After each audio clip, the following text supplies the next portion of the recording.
पाहुयात विधानसभेचे वारे।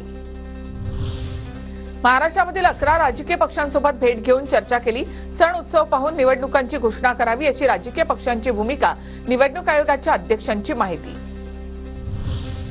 महाविकास आघाडीमध्ये ठाकरे गटाला 44 जागा मिळतील अशी स्थिती, काँग्रेस 150 तर पवार गट 88 जागांची मागणी करणार अशी स्थिती, वंचितचे अध्यक्ष प्रकाश आंबेडकर यांचा दावा। जर टोटल केली तर 244 होतात अशी परिस्थिती आहे।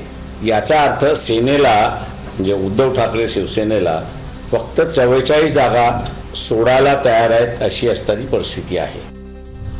धनगर समाजाला एसटी मधून आरक्षण दिल्यास दंगली होतील, महाराष्ट्राचा मणिपूर होईल, मुख्यमंत्र्यांनी जीआर काढण्याचं आश्वासन देणं घटनाबाह्य, भाजप नेते पद्माकर वळवी यांचं वक्तव्य। धनगर समाजाला एसटी मधून आरक्षण देण्याविरोधामध्ये नरहरी झिरवाळ आक्रमक, सोमवारपासून मंत्रालयासमोरील गांधी पुतळ्याजवळ झिरवाळ यांचं धरणं आंदोलन। दिवटा आमदार म्हणत सुनील टिंगरेंचा शरद पवारांकडून समाचार, तू सोडून गेला ठीक आहे, निवडणुकीमध्ये जनता तुझा बंदोबस्त करेल, वडगाव शेरीमधून पवारांचा टिंगरेंना इशारा। शरद पवार माझ्यासाठी कायमच आदरणीय, माझा कान पकडण्याचा अधिकार त्यांना आहे, प्रत्युत्तर देणार नाही, पवारांच्या टीकेवर सुनील टिंगरे यांची प्रतिक्रिया। हिंगोलीमध्ये रोहित पवारांचे भावी मंत्री असा उल्लेख असलेले बॅनर लागले, रोहित पवारांच्या वाढदिवसाच्या निमित्तानं बॅनरबाजी।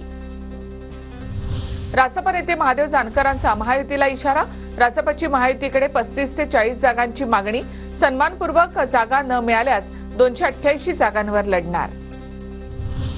विधानसभा निवडणुकीसाठी भाजप ओबीसी मतांची मोठ बांधणार, महिनाभर विविध कार्यक्रमांच्या माध्यमातून मतांची मोठ बांधणार, ओबीसी सेलच्या पदाधिकाऱ्यांना प्रभारी भूपेंद्र यादव यांचे आदेश।